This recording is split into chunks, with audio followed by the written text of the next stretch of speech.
Fantasy Stories Part 2, James and the Giant Peach. It is an extract written by Roald Dahl. And then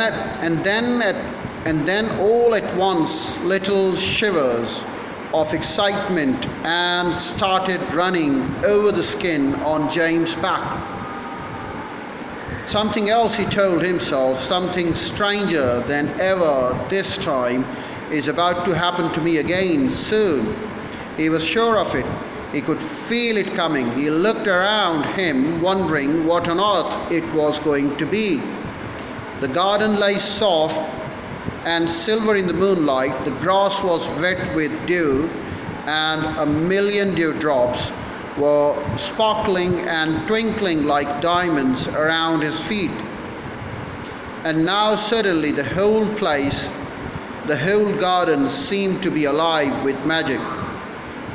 Almost without knowing what he was doing, as though drawn by some powerful magnet, James Henry Trotter started walking slowly towards the giant peach. He climbed over the fence that surrounded it and stood directly beneath it. Staring up at its great bulging sides, he put out a hand and touched it gently with the tip of one finger. It felt soft and warm and slightly furry, like the skin of a baby mouse. He moved a step closer and rubbed his cheek lightly against the soft skin. And then suddenly, while he was doing this, he happened to notice that right beside him, below him, close to the ground, there was a hole in the side of Peach. It was quite a large hole, the sort of a thing an animal about the size of a fox might have made. James knelt down in front of it and poked his head and shoulders inside. He crawled in. He kept on crawling. Thus, this isn't a hole, he thought excitedly. It's a tunnel. The tunnel was damp and murky, and all around him there was the curious bittersweet smell of fresh peach.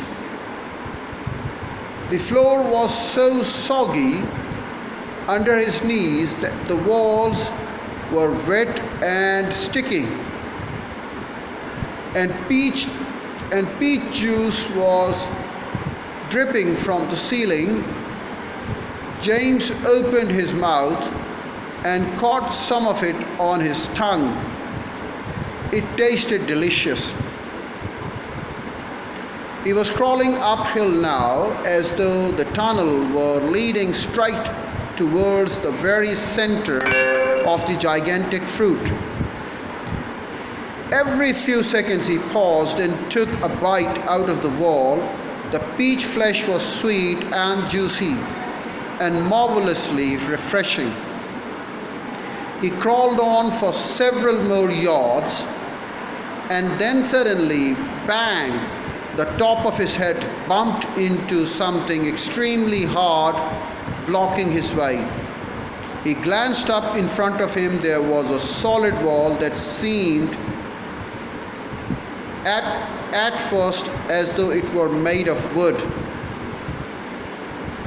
He touched it with his fingers. It certainly felt like wood, except that it was very jagged and full of deep grooves.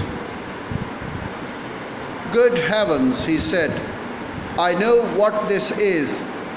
I've come to the stone in the middle of the peach. Then he noticed that there was a small door cut into the face of the peach stone. He gave a push, it swung open.